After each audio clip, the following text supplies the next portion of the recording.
drifted alarmingly in the betting was, Felsted in the morning continued to drift. It was late on the exchanges to lose. It was something you'd see in a Dick Francis novel, Charles Burns. The ground is soft. It's heavy. It's soft on times.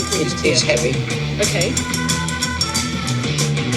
And a very warm welcome to the Bar Stewards Inquiry Sunday Sermon.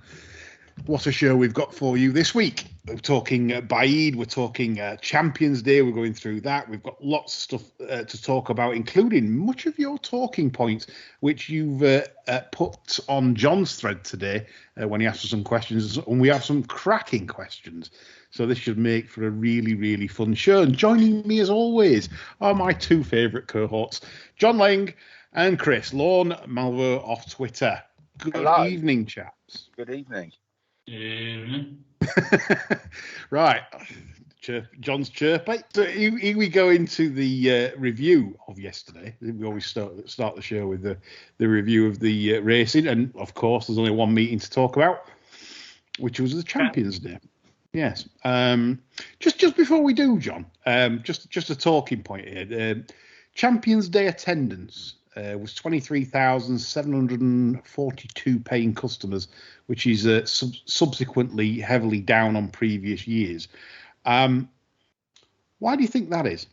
I think people's probably getting out the habit of going racing. It's just not bucking the trend, is it? The trend is for declining gate money, and this is where we're going.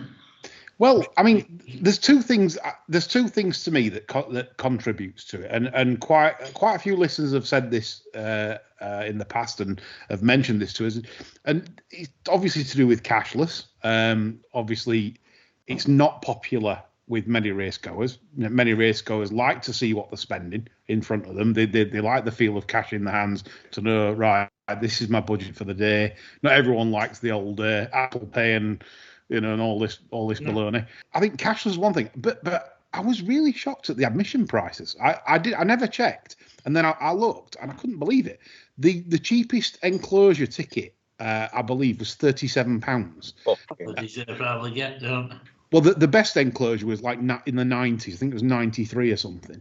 If you think about it, when you've got to feed yourself, you've got to have a drink or two, and if you want the best enclosure or the best experience, you probably in the region are just south of £200 before you've had a bet.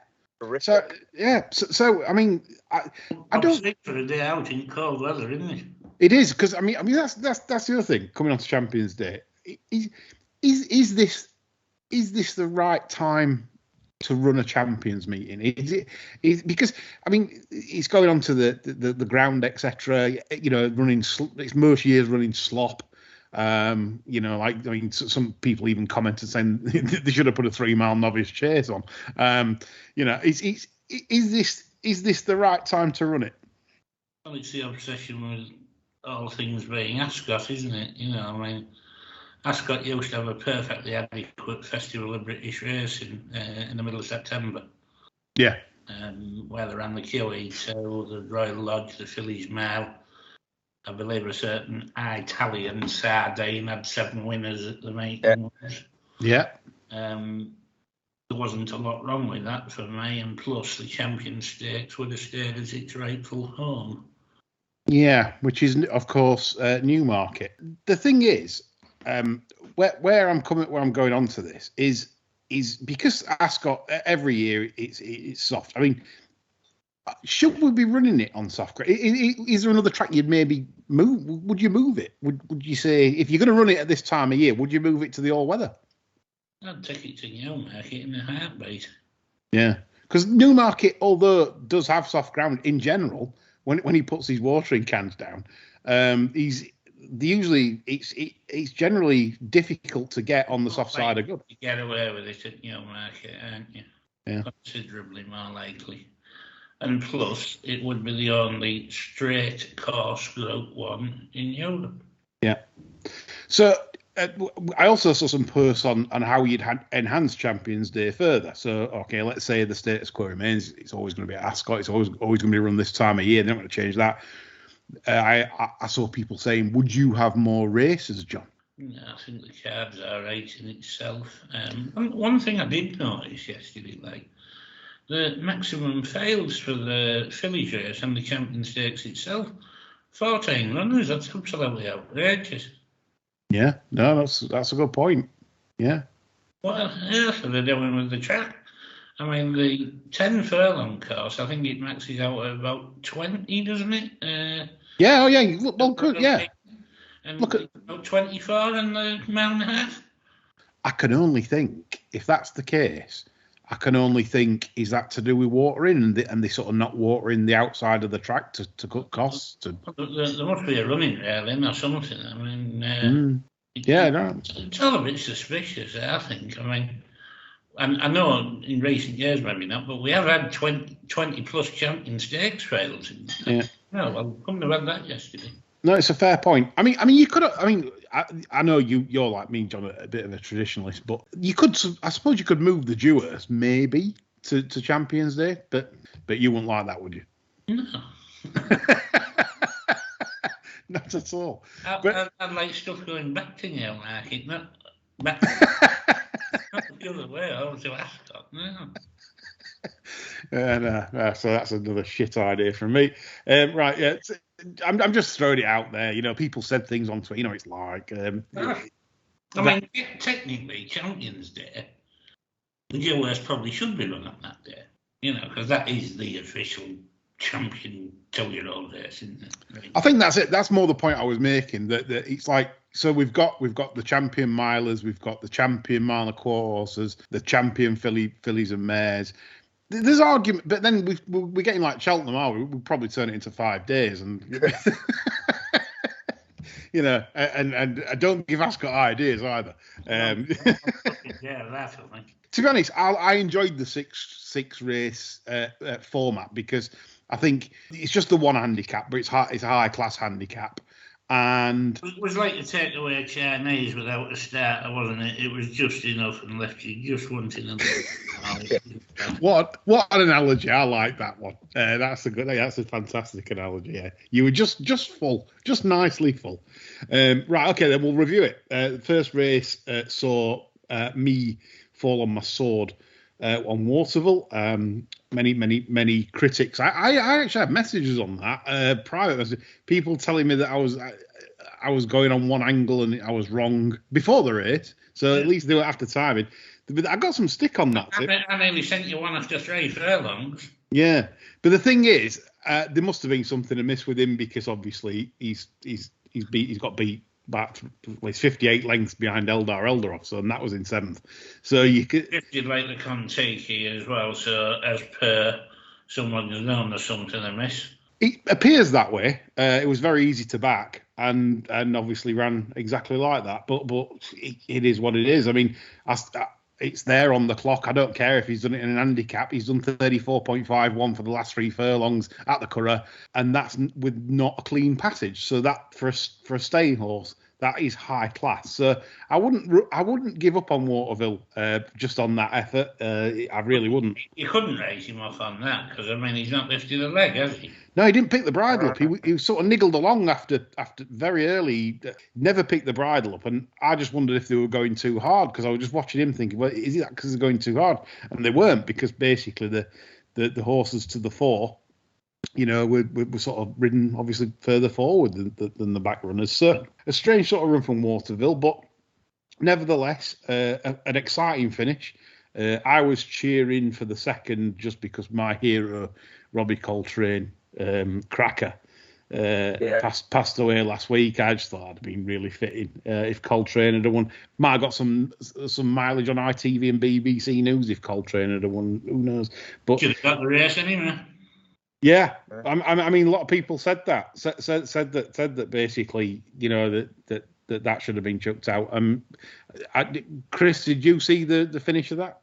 Well, no. I mean, after 2 furlongs out, when I threw the remote control to the television, I don't know what really happened after that. But I couldn't have Idar Eldarov out of the frame really, and I thought the 5-1 last week each way was free money, but it ran like an absolute fucking pig, didn't it? Never lifted maybe a caution for future renewals. Maybe if we're betting in this, there's no 3-year-old that's won this race, and that'll be 18 attempts now after Eldar and Waterville, and obviously they finished next to last and last. So maybe it's not in the slop anyway. Like maybe it's a strength factor. These are 3-year-olds running against elders in seasoned elders in sloppy ground. Maybe that's a thing. I don't know. Difficult to know. But Trushan, I don't think was possibly at his best. Really, I don't think he's.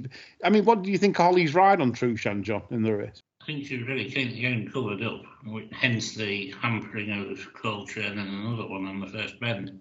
Yeah. Once she got him covered up, she was. He didn't think the pole so badly yesterday.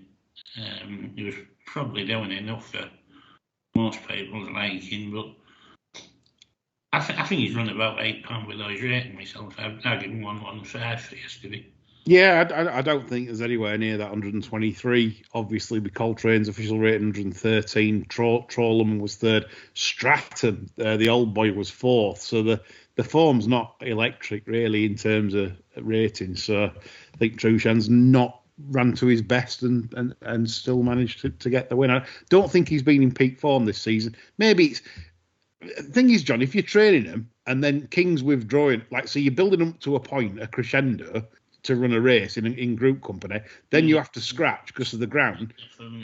You have to lay off them for a bit and then bring them back. Maybe it's a bit of that in terms of because he's withdrawing him all the time But I know on fast ground he doesn't move well on it. I don't know what King's facilities are like if he has an all-weather, but he might have even found him difficult to train this year if he had an all-weather strip. Possible, quite possible, yeah. Anyway, move on to the champion sprint. Kinross, a very, very impressive winner of the race, came down the centre of the track. A large group went far rail.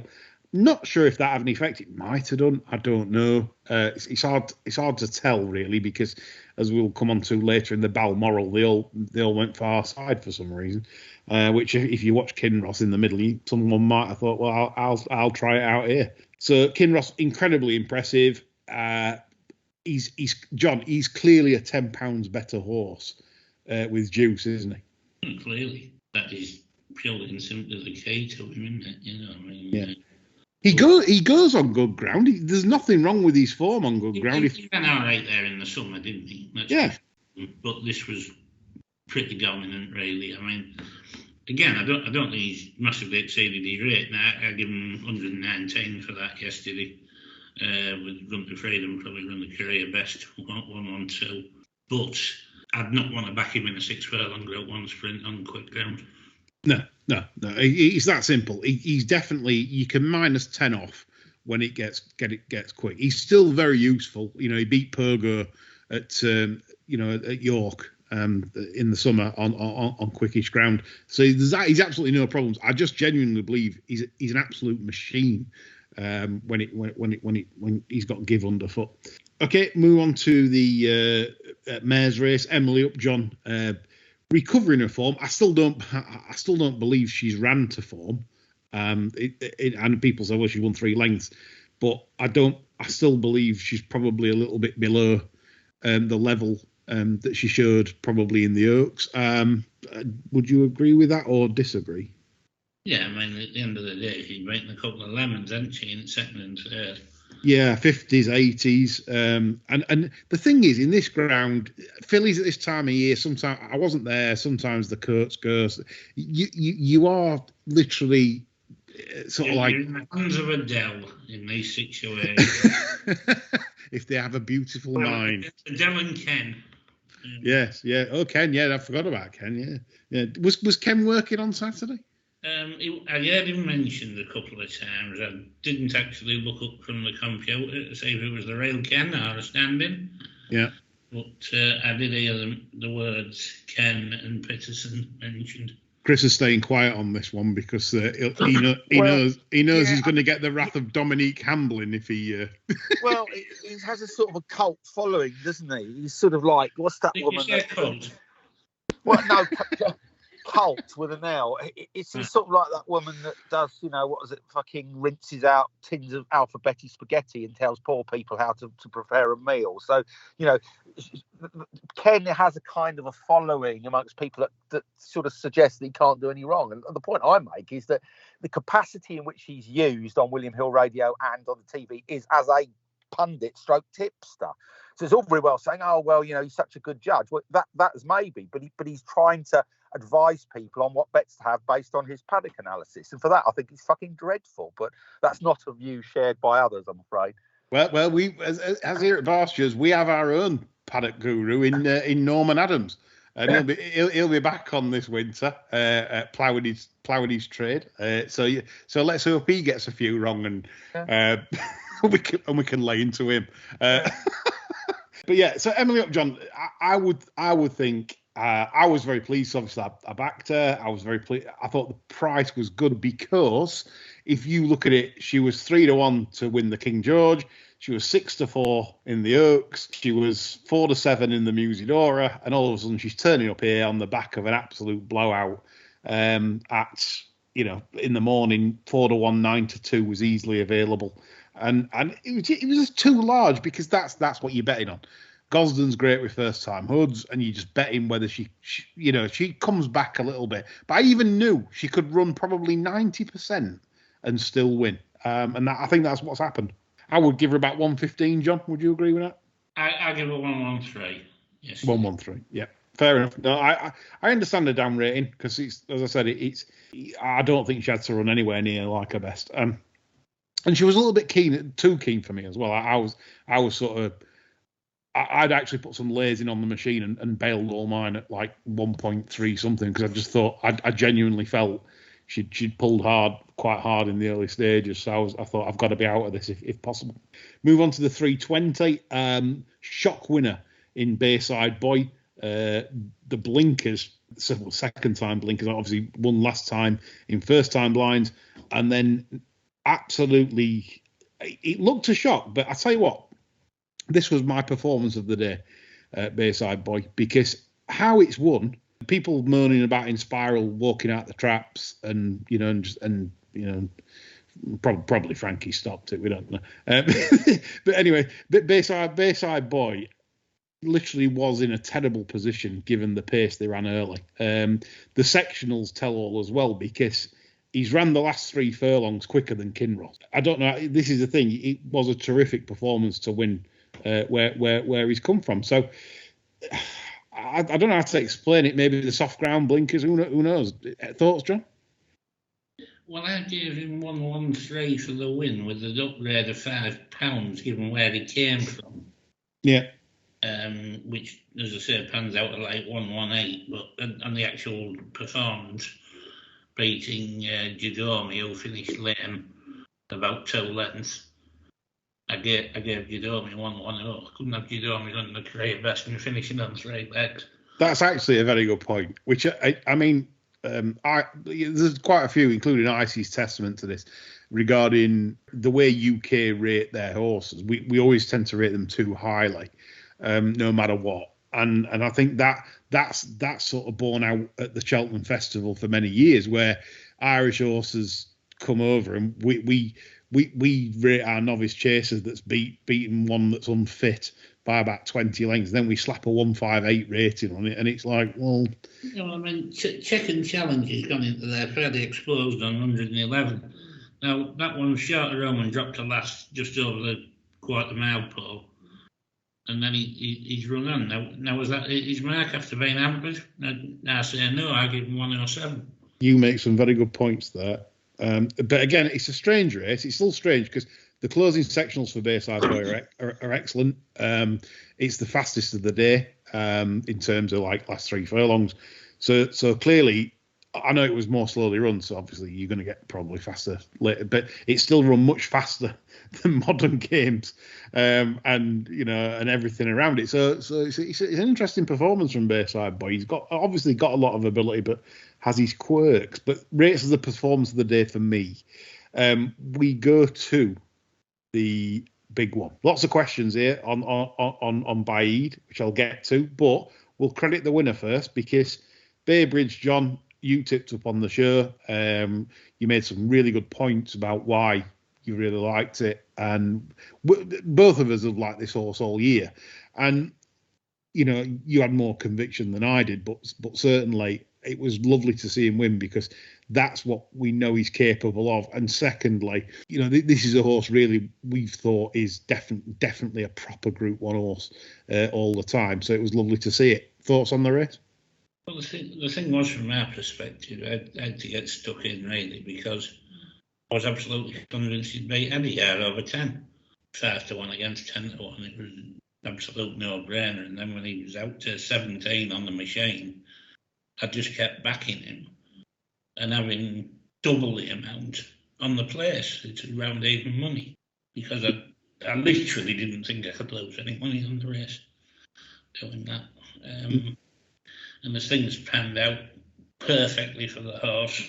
As again, as you highlighted, there was a problem with the draw for Baaeed. I mean, he had a problem to overcome from the start there, because unless he was going to make the run, he wasn't going to be in position here.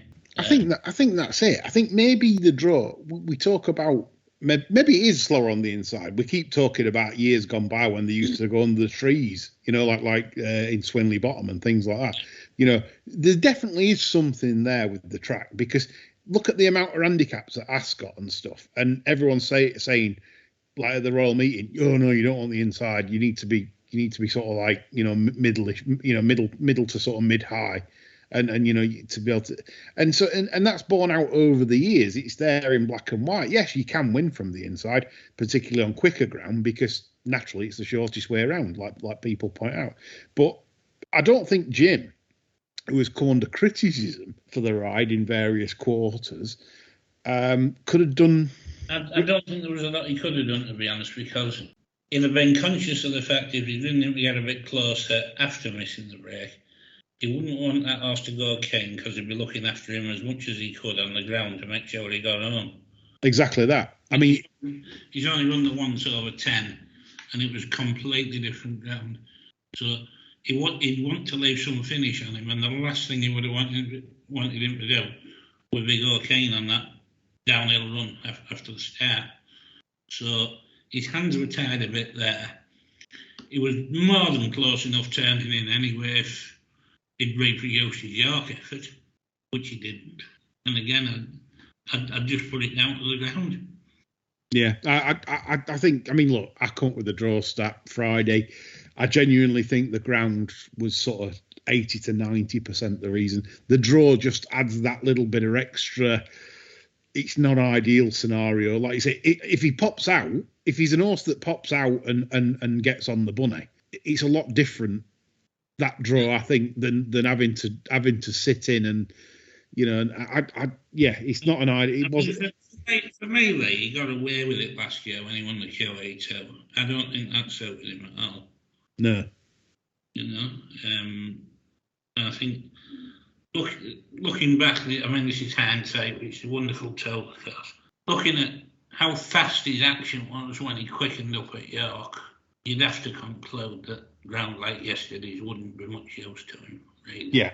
I was one of those that was like saying, "Oh, you should run Baaeed in the Arc," and I'm completely wrong, because he wouldn't, on good ground he'd have been fine in the Arc, but I just, obviously on that ground that we saw at Longchamp, he'd have been tailed off. So it now with hindsight would have made sense to have either have run at Leopardstown on the good ground, or it would have.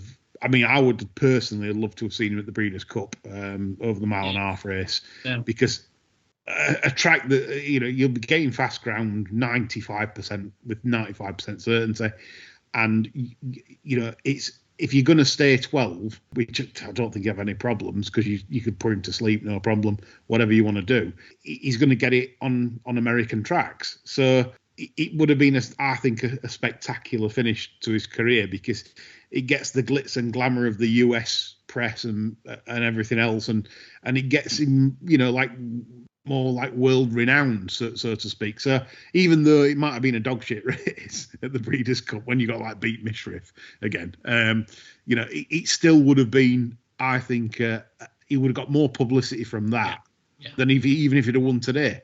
If he'd have won today, Americans aren't bothered. So at least then you just raise American interest. Baaeed, that's the good horse. So it's just one of those really. It's hindsight. I got it wrong. I said Arc, so I'm an idiot. But it was disappointing. I was disappointed. Everyone wanted him to win. Just from a like everyone wants good horses to keep winning. But I mean the SP of 1 to 4, it has to be questioned. I want to bring Ben Keith's. Just before I bring Ben Keith's tweeting, blogger, he blamed the ride, John. I mean the man's an idiot, isn't he? Just when you think country, you can't get any more country. Somebody comes out with a lot of codswallop like that. I mean, he's done his bollocks, and hopefully it's his own bollocks and not somebody fronting for him. So, it could be a bit of both. But honestly, to say that that's the ride is completely. I think you're insane if you're blaming Jim for the ride on that. He literally wasn't. So much so, I mean, they avoided the rail. They came off the rail. They were about 2 or 3 horse widths off the rail, for the whole race. So, they were alerted to the inside could be a little bit slower, and they kept off it. I do not see what Jim could have done really. He just that it didn't happen. He couldn't quit. He just couldn't sustain the effort on ground that was slow. So that was it. It was the ground. Ben Keith made a tweet today. He goes, as a bookmaker, the problem with the likes of Phil Taylor, Tiger Woods, Federer, Baaeed, etc., is you do your bollocks forever and laying them on their way up. And the day they get beat, they were too short for punters to back. And you get fuck all back for your money.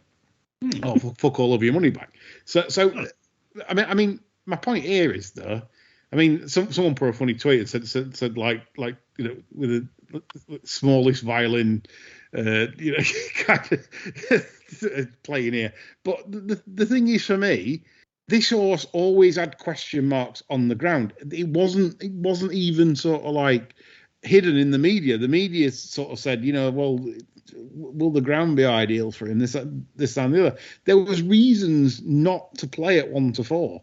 Well, is there somebody standing behind Ben Keith, reaching through past his arse crack and grabbing his knackers and saying, if you'll go 1 to 3, we're going to give these a squeeze? I think not. Every chance. So, I mean, what the hell is going on there? I mean, he's perfectly at liberty to play a bigger price if he wants to get some money in the hod, isn't he? Well, this is it. I mean, it's one of them, and this isn't afterbirding because we sort of said we would rather play against him on, even though we love the horse, and on Friday. And this is the thing, as a bookmaker, surely, like the old practice of the bookmaking is obviously get the favourite in the book for starters. I know people say you got to do it at the right price, so you got to do it at the right price. Okay, then 2 to 7 instead of 1 to 4, and just sit and lay a 70 to 20. And have you done anything wrong? Even if the horse bolts up, have you done much wrong? I don't see so. I really don't. The numbers are there. If he'd gone 2 to 7, bloggers, Nancy, I might have sprung him another 1,400 quid to have him. Ben saying that, I genuinely believe if you were going to get Baaeed beat ever, it was Saturday. If ever he was going to get beat in any race, it definitely was Saturday. It wasn't a nice shape up. It wasn't a nice shape of race for him. It was a poor draw. And that's the thing. I know it sounds like after time into anyone listens to this didn't listen to Friday's show, but that's the point. It must have been a terrible result for bookmakers, I'd have thought, across the country, because the 3 home that filled the first 3 places were probably the most bet each way. Would you agree with that, chaps? Yes. You've got Baybridge, Adayar, obviously second in, and My Prospero. Well, that must be on every each way betting slip in the country, all those 3. So I just thought it must have been an awful result. But I was surprised. I said in the morning it was 1.25 on Betfair, and I genuinely felt I could see Baaeed going off 2 to 5. I thought it could drift to about 1.4, and I was really shocked when it didn't. It was like 1.28. think on the off roughly, and I expected some sort of drift, but no, the market made the prices, and sad to see him beat. But now, John, rating, because Icy's been on, he's desperate for us to put a rating on Baaeed. Ranks alongside Marshall Pettat, and he's doing like trade on another pod now, isn't he?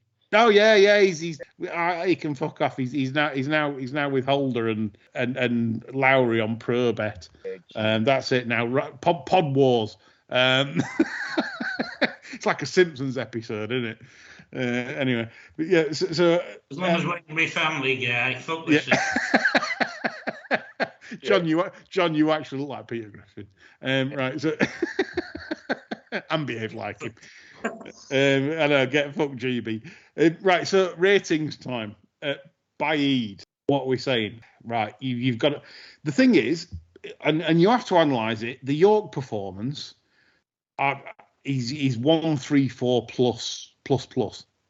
It's you can't really get away from that, because you're basically saying that Sabuska's run below form.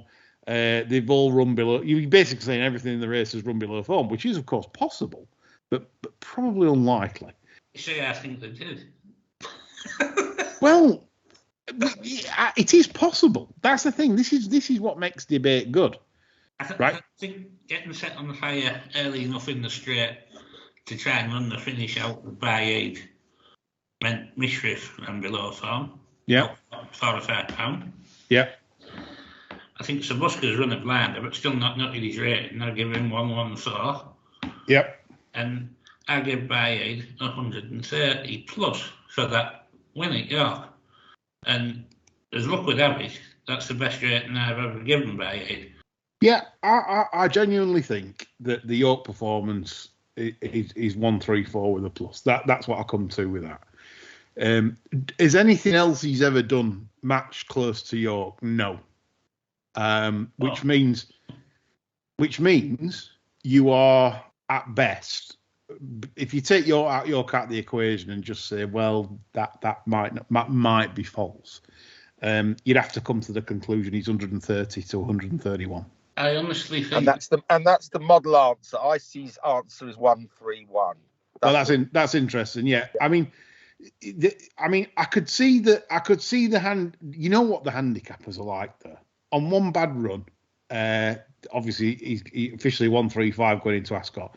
They might knock him down one, maybe two. So 134 or 133 to just sort of save face a little bit in terms of like, well, was he really 135? Possibly not. I'll come to the fact that if anyone says sort of like 130 to 133, I ain't got a problem. If anyone says on Twitter that's what I think I rate Baaeed as, I ain't got a problem. I've had some really idiot comments there today. People saying that he's all a hype horse and he's no good, and what a load of tosh. You know, these people are just fucking fools. I mean, how can you say that this horse is just all hype? I mean, complete rubbish. I mean, Franklin See the Stars, he's not, but he's the best horse we've had like sort of like recently. You know, like to sort of like swoon over, if you like. So yeah, I don't like the tone of some people when they say, oh, it's just a hype horse. No, not a hype horse. He's a very, very good horse. And yeah, did I get carried away in the past? Probably, possibly, maybe, but I don't know. John's. I look at his overall figures now. I feel slightly deflated because I think we've got a story here of some unfulfilled potential, actually, because I think we've only really seen what that horse might have been capable of at York on decent ground over 10 and possibly further later on. I think he could have gone to the Breeders' Cup and put up a devastating performance. I think on reflection, his mile performances have bucked his breeding, which really indicates he probably wanted further. You know, I mean, he's related to Hookham. Yeah. You know, he's probably won all those mile races in spite of his pedigree, looking at how much But, well, it's only my opinion, but how much I think he's done better over the 10 at York. Yeah, that blew me away, that performance, visually. Anyway, I mean... Yeah, and I think more runs over 10 on decent ground. He could have established himself as a 1-3-5 plus quite comfortably. Yeah, I'm in your camp there. But for now, because they obviously curtailing him and going to stud, that's that. And we'll never, ever know. The debate will rage on, I suppose. Melbourne 88, just one question. Melbourne 88 said about how would Baaeed have fared in the Arc? He backed him at 50s and was a bit sick. He didn't go in the Arc. 2 weeks ago, wasn't it? Yeah. Wouldn't have been ready at his last gallop and the week after the Arc. Yeah. I mean, do you think he'd be better at 12, John, or stick to 10?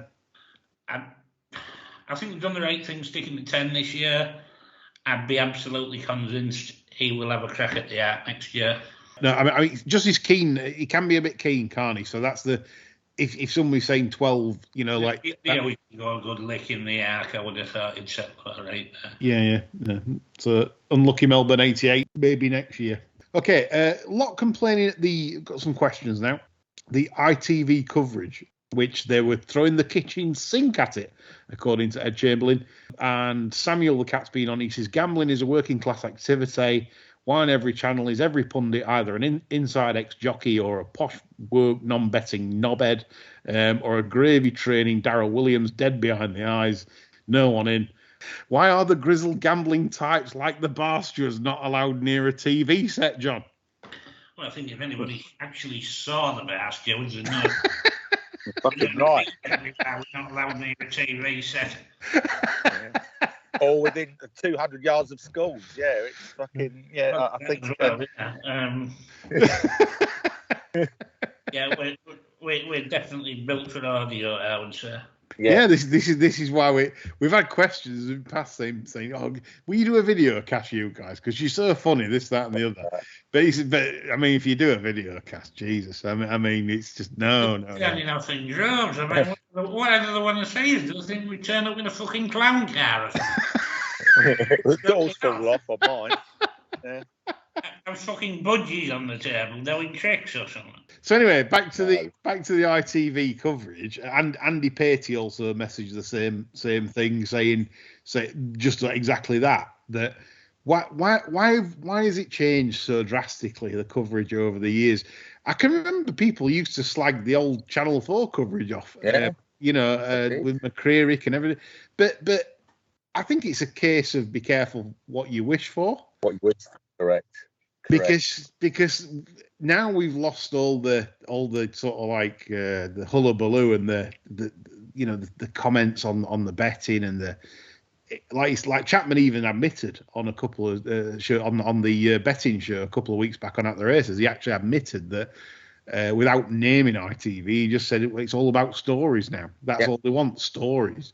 And it's not what the punters are all sat. I can imagine. I don't watch a lot of it because I'm mainly concentrating on my own betting that day. But judging from what people are saying, what's being said, it's nothing to do with having a bet. And as we've said on past shows, surely the game is about having a bet. It's not as interesting if you haven't had a bet.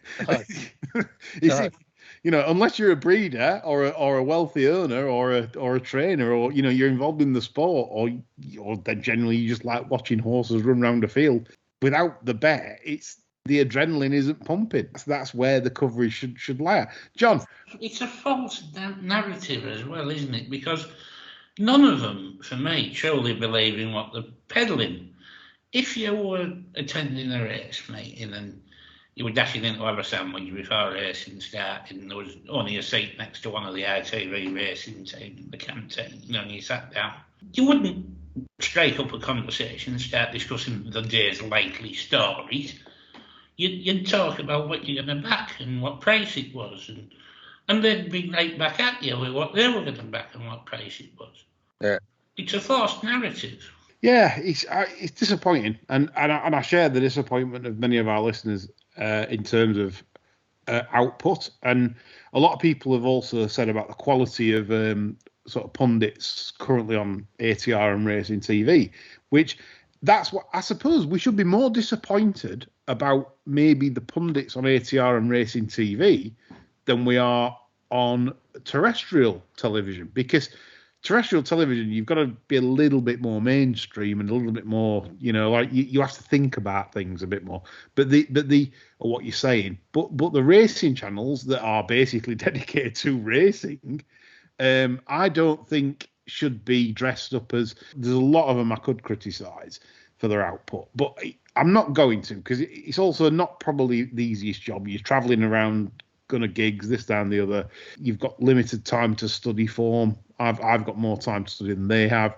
So naturally. Do you not think the punditry would improve if they were all in a studio on a day? Yes. Yeah, I think so. Yeah.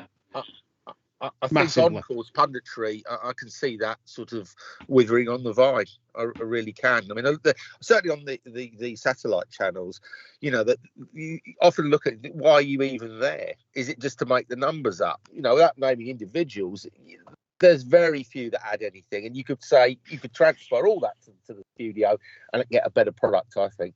I would love. I tell you what I'd love. I would love like a racing TV to do like what they do sometimes, and they'll have like maybe 2 guests, but maybe more, maybe 3 or 4, and it's just betting. That's all it is. It's betting and discussing, the chances of the horses and blah blah blah. And then on track there is one paddock expert to go through them. That's all. It's stood in the paddock.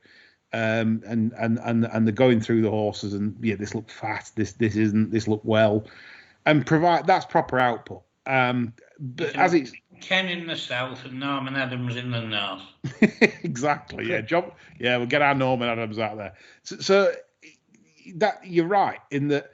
What is the point of, say, when they send Peter Norton and Ironside to Carlisle? What is that? They just sat in a room there, just talking baloney. Yeah. And the output's pathetic. You might as well have. And it's not and seeing somebody walking past and ask for a quote, and that's your lot. That's it. It's not good enough. It might as well be Dave Nevison sat in the studio with his laptop there. To be honest, I'm quite enjoying Dave at the moment. Like Dave, as I think, so, and he's up to his game a bit. I do. I like. I watch that little thing they do sometimes. Saturdays, he sat there and I don't mind him. He makes some pertinent points. Some I don't agree with. Some I do. Completely on side with Dave at the minute. I mean, he absolutely cunted that Michael Fabricant the other day as well. The best syrup in training job. Yeah. There's really little Dave can do wrong at the minute, the way he's going to town on these bastards. Yeah, the best syrup in training as Fabricant. I'm not having a bad word said about a syrup like that. He claims it's real, though. It can't be. It's real, but it's real insofar as he nicked it off Dugher off the Magic Roundabout. It's real here, just not his, yeah. Yeah.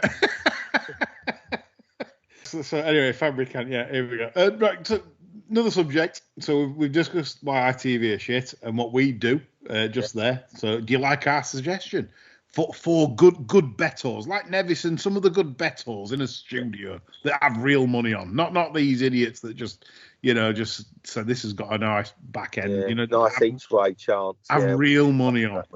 That's what everyone wants. Somebody sweat. Yeah. Well, after a race, go berserk when one gets a bad ride and says, "What the fuck was he doing?" Dirty cheating bastard. Or even storm out, and you go back to the studio after the race and fuck it. I'm done with it. Fucking load of shit. Don't work for this bollocks. Storm out. Yeah. Fuck this. Yeah. Load of old crap. Laps on the floor. To a degree, Calvin could do something like that. But again, Calvin's, and I don't think Calvin bets big. He might put me straight on that, but I don't think he's serious at betting. It's all pennies. Anyway, you'll have your for that. I know. I hope he listens. I hope he'll have me. The thumb. The thumb with eyes. Anyway, King Charles is cutting the racing operation down of the deceased Queen Elizabeth, which is indeed very sad in a way. The king is due to sell 12 of the treasured top racehorses he inherited from his mother. Just Fine is going to the sales along with others. And also, it is said to within 3 years that the entire breeding operation will also be cold, John. Good.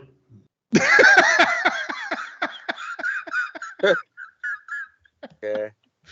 Succinct and to the point. Good was John's answer, and some people would find that sad though, John. Maybe Yes, they would. I mean, people don't like to see horses in the royal colours. I just think the breeding operation's chucking a lot of monkeys out myself, and yeah, I don't particularly look forward to seeing them on the track, or I mean, it's just my preference. That I mean, I don't really like any of the road mares, so I'm never anticipating any of the stock coming out and grabbing my attention, to be honest. So it's not really my bag, to be honest. What do you think they'll do then? So, I mean, if there's no breeding operation, surely then he's going to have to purchase new stock if he does at all. He's going into pigeons instead, I reckon. Pigeon racing. Yeah. He can't be seen to purchase, can he? But they're very adept at getting gifts. Estimate was gifted, wasn't she? And there's been one or two notable others. And well, there's definitely an Arab connection with Charlie Boy, because he got £1 million in a carrier bag, didn't he, from one of the Arabs? I mean, instead in a carrier bag, you might get a aircraft in a carrier bag. Yeah, so it might not be the end yet for the so the questions on that. Thank you on the breeding operation. Yes, I suppose some will find it sad. John doesn't, because it just breeds a lot of wispy sorts, shall we say? Speaking of like that, yeah. Wispy. Class envy, that is from John. Pure class envy. It's typical. Is that a typical northerner, Chris? Yeah, definitely. Yeah, I wouldn't have said so. There's a lot of cap doffers up here. Yeah, so. Of which I am not one, as you may.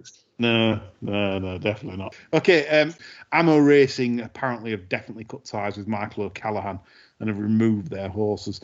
Ammo Racing, they seem to move trainers like it's like some kind of displaced student. Just one day you're at one house, next day you're at another house. I mean situations up and down like a horse draws. Yeah, they've sacked Ross O'Ryan, poor Rosser. They sack him. Sumion pushes him off a horse. Ross O'Ryan must think the world's against him. So Ammo Racing, have cut ties with Michael O'Callaghan completely. I am told. So horses moving all over the place again. How long do you give them later? Before they get sick and fuck off. I think so. Literally looking at some of the buys, they pay a lot of money for Dark Angels and things like that, and I don't know, it's not. I just think it's like any newbie coming into the industry. They want instant results, don't they? I'm fucking rich, right? So I'm going to throw tons of money, and I want results. Right? And look, racing is that kind of sport, so they get impatient very, very quickly. So none of that's a surprise. I expect I'm sure other trainers will get the tin tack shortly as well. Yeah, and I mean, you've only got to look at Sheikh Farhad, haven't you? He was the same. He's spending plenty, getting his leg lifted. He's spending 400,000 on a very averagely bred horse at the sales. Yeah. I just think some people in this industry are very cute. We'll see a fisherman from a fellow fisherman. Will see a fisherman from afar. Yeah. And Michael Douglas quote there in Wall Street: "Money never sleeps." And it's so true that basically the trouble is all these vendors that sending horses to the sales are all dead friendly with the trainers. Yeah. And they will put any amount of shite into these sales. Have a word with the trainers. Who's your biggest mug? Get him into this, and I'll give you a nice little drink out of it. Yeah. And it's gone on for years. And unless you are right well got with one of your trainers, you shouldn't be trusting trainers, bloodstock agents, or any fucker. You need to go on your own opinion, and then you've only got yourself to blame if you get shafted. Well, look at some of the idiots that are now sort of masquerading as bloodstock agents. You know who they are, but would give these people a mandate to buy horses for you. I mean, fucking hell, particularly National Hunt, fucking idiots that are buying horses. And, you know, and look at their record. You know, they'll trumpet, oh, we sourced this for 200 grand at, you know, Goff's, blah, blah, blah, and it's won this. They don't ever mention the sort of 300 grand piles of shit that they bought for these people. And, you know, it's one of those industries, no accountability at all. So you're better off on your own, I think. Totally. Yeah, I mean, I will put a good word in the. I mean, just my experience. Kevin Ross, I think he's a trustworthy sort. He's. I mean, on my experiences, he sourced Green Book for me and Christian Strangeway, and he just seems really honest. He even says, "Look, this is 30K. I don't think it's going to be a star, but you'll be injury free, and you'll and I like that. I just like it just seems a bit more honest than possibly. Yeah, It's the psychology of it, Lee. Though, you know, you get people that are massively successful in business who are real hard asses. You know, every pound is a prisoner, and soon as horse racing is concerned, they lose their shit. So they abandon all their principles in business and management and just give these people a blank check. And it's bizarre. And I've seen it time and time again how rich people just lose themselves. And whether it's sort of that racing is escapism for them, maybe racism is as well, who knows? But you know, that they seem to abandon all the principles that have made them successful in business. And you know, and there are characters in the racing that do smell a mark. You know, they'll find them and they'll bleed them white, and there's nothing left after that. So it's incredible. It never ceases to amaze me. No, indeed. It's a tricky game to get in if you've got a few quid, because, like I say, you'd need good advice and some good people around you before. I cringe sometimes if someone comes into the sport and starts spending hundreds of thousands. They'll have it off you. No danger at all. They'll have it off you. I mean, John Dance, I don't know. I mean, he's obviously got some longevity. He seems to be expanding. So, I'm wrong there, because I thought when he first came to the sport, seemingly out of nowhere, I thought, well, they'll have it off him in 2 years, but they haven't. So he's obviously applied the principles that have, made him successful in business to his current operation. But there's so many that don't, that come and go, and they go out with their tail between their legs. He's had his flag to a fucking good pull myself. Yes, I know what you're going to say, John. With the appointment of James Horton as a private trainer, that is a shrewd move. Yeah, he's obviously a very, very clever man that has applied those principles, but so many don't. And so many are prepared, which is bizarre, to put their trust in self-appointed experts, whereas in their business careers, they'd laugh them out the office. Put a pair of, tweeds on and a fucking pair of green wellies, and then go all gooey-eyed, don't they? It's unreal. And a posh accent, of course. Yeah, and a shotgun on the arm and a pheasant under the other. Right, we had a lovely question here from Owen Johnson. Should Jeremy Tree be an automatic inductee into the Quipco Hall of Fame? Got Prince Carlin into racing, told him to buy Jock Whitney's mares. So without him, there would be no Frankel. Absolutely. Fantastic trainer. So I did a bit of reading on this. So basically the key mares that Prince Carlin bought was Bahamian. Bahamian's first foal was Irish Oaks heroine Wem's Bite, and a daughter of Dancing Brave, who would later produce Beat Hollow. And then you go on, and it's incredible. These mares are key now to what we're seeing today. Rockfest, for example, produced Kind, which obviously produced Frankel. Rainbow Lake. You've mentioned Rainbow Lake before, John, haven't you? That sort of line. There's a lovely filly of Henry Cecil's. I think it went wrong in the Yorkshire Oaks and then never really got it back, but she was a lovely, lovely filly. Yeah. It's so impressive. So one of the mares, Sukera, that was by Roberto. That produced a filly called Karali, who produced Silly, which then produced Banksill, Kachik, Champs-Élysées, Heat Haze, and Intercontinental, as well as Dan Silly. This is just an incredible. This is matching Coolmore, isn't it? This is just astonishing. There's the famous Piggott quote, isn't there? I mean, it's been done to death, where Jeremy Tree says to Piggott, "I've been invited back to my old school to tell them everything I know about racing. What shall I tell them? And Piggott says, tell them you got fucking flu. So it's amazing. So yeah, so like you said, Jeremy Tree, a great point. Yep. I love that question. I think it's not being discussed in mainstream. Like you said, Jeremy Tree should be an automatic inductee in the Quipco Hall of Fame. Get it done. Gene Warwick's been on, said, describe Michael Dugher in one word. He's head of Betting Gaming Council. He was on Nick Luck this morning discussing the white paper review, when it's going to come out, when it's not going to come out. Obviously, a former Labour MP. Now he's head of the BGC, which is sort of like representing bookmakers and punters alike, as in, like, you know, trying to make it fair for everyone. I watched the interview this morning with Nick Luck. I thought it was a good interview. I thought Nick Luck did very well. I'm just never convinced with these types at all, because I always think there's the hiding behind a mask. It's very difficult when you're talking to politicians, and you know, there's always a sort of something that's you think you're not revealing all. The thing is with the white paper, everyone knows we don't want affordability checks. It's a ludicrous suggestion. It'd be the only industry, like if you're comparing it to alcohol or whatever indulgences people do with their money, where you're saying to people, no, we're going to put restrictions on you. To be fair to Dugher, though, he did come across very well, and he did say that we don't want restrictions really in an ideal world. He wouldn't commit to sort of saying whether the white paper would include restrictions on affordability. We still don't know this.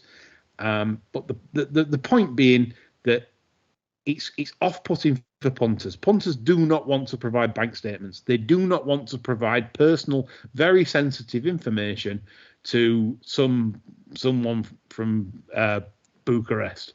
You know, it's just not on. It really isn't. So we hope that this won't take place. Obviously, Adrian Dan mentioned something very interesting today regarding the gambling.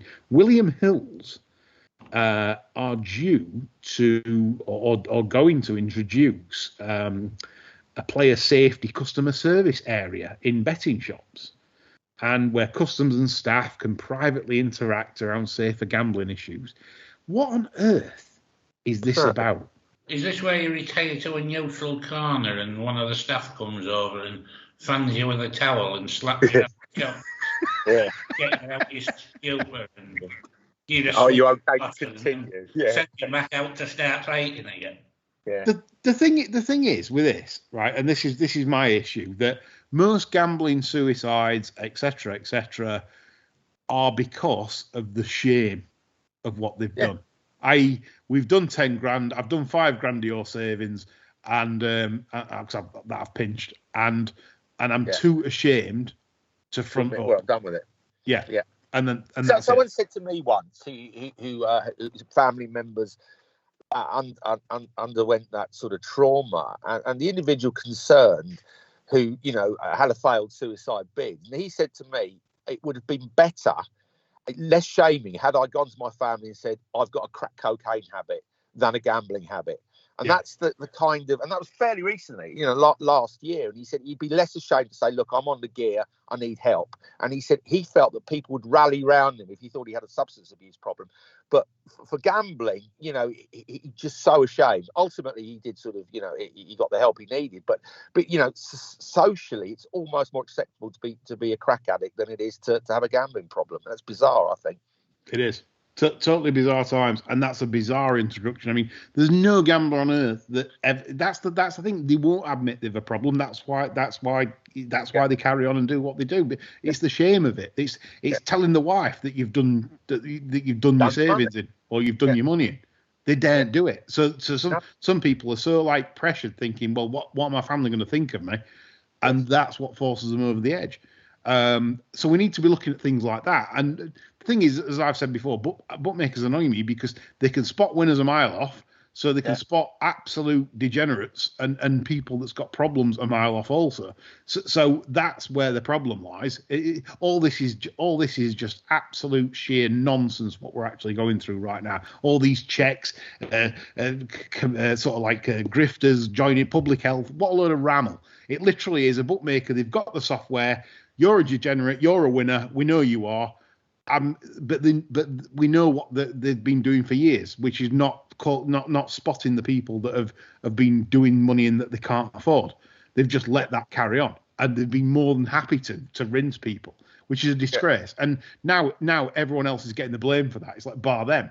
Oh, look at what we're doing. No, you're doing nothing. You're still stopping winners. You're freezing winners' money because you don't want them to play with you, and you're violating the rules even now. You know, they're absolute vermin, the big corp, vermin, mega vermin. And that's not going to change. Whatever rules are brought in, it will not change because they need profits for shareholders. So that's more or less it. There's nothing to say. So Adrian, Dan, thanks for raising that. What were the rules? You know, it's probably preferable to be a track addict because if you hang around track dens long enough, you're much more likely to get a shag. What costs that? On that thought, that's it.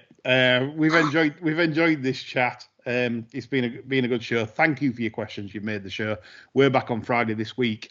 Staff wise, we've got Andy Richmond, Jack punting winners, me and John on Friday's show. So hopefully a good one for next week. And Fry's popping in on Friday, so don't miss Fry fanboys. Get listening on Friday. Fry's. Yeah, Baywatch is coming in on Friday.